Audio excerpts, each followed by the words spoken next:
dala po kaming biyak na gusto namin ipatulad sa inyo. Sino siya at ano ang pangalan niya? Siya daw po, si Jesus ng Nazaret. Sa wakas at magkakaharap na rin tayo, Jesus ng Nazaret. Ang lalaking lumapas tanganan sa aking amang hari. Iharap at ilapit dito ang taong yan. Salamat at nagkaharap na rin tayo. Ang wika niya, anak raw siya ng Diyos! Sinungaling!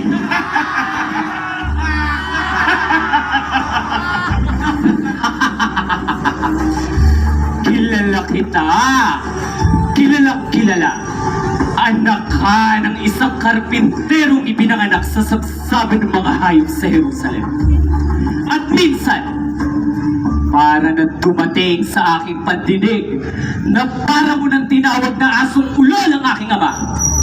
At dumating na rin sa aking pandinig na ikaw daw ay nagpapagaling ng mga taong may sakit katulad ng bulag, pipi, hini at kepongin at bumubuhay karong ng patay. At sa may bayan ng Kanao, meron ka raw dinaluhang pagsasalo sa hindi inaasahang pagkakataon na ang handa ay kinapos. Nagpakuha ka raw ng tubig sa isang tambayan at ginawa mong napakasarap na alak. Kawan! Buyong kamahalan, Ikuha ko ng tubig. masusunod po.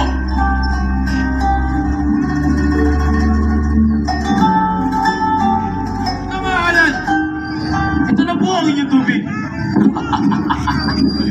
Ngayon ko masasaksihan ang kapangyarihan ng tao yan. Kamahalan, tila yan na po yata ang pinakamasarap na alak na inyong matitikman. Ganun kagaling ang kanyang kapangyarihan? Kung gusto niyo po, ako na po ang una. Hindi maaari! Akin lamang yan! Weh! Tubig pa rin! Isa kang huwad! Kawan! Ikuha ko ng balaban!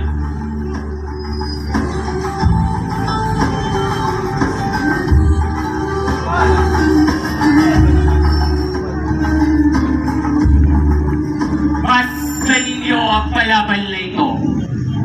Ang palaban na ito ay simbolo na wala akong karapatang humusga sa taong yan.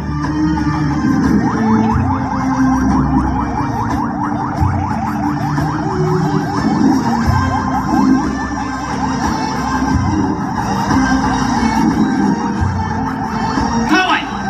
Huliin ninyo siyang ibalik kay Pilato sapagkat wala akong karapatang humusga at umatol sa taong yan. Sapagkat Galileo lamang ang aking sako. Sulo! Humayo kayo at ano pa ang magawa ko sa taong yan? Kawan! Daling ihalong pinagawa ng tao yan!